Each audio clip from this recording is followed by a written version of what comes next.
In front of me is Apple iPhone 12, and let me show you how to locate and use calculator on the following device.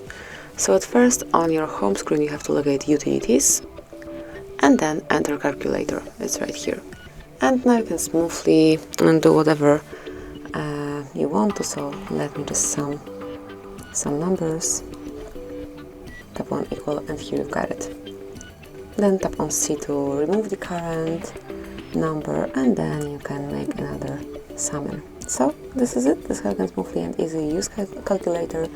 It's super useful feature, so it's very worth knowing where it is located. So just remember, it's under utilities. Obviously you can replace it by just tapping here and then click on edit home screen. Now click on it and move it to the home screen. And this is it. That will be all. Thank you for watching. Please subscribe our channel and leave the thumbs up.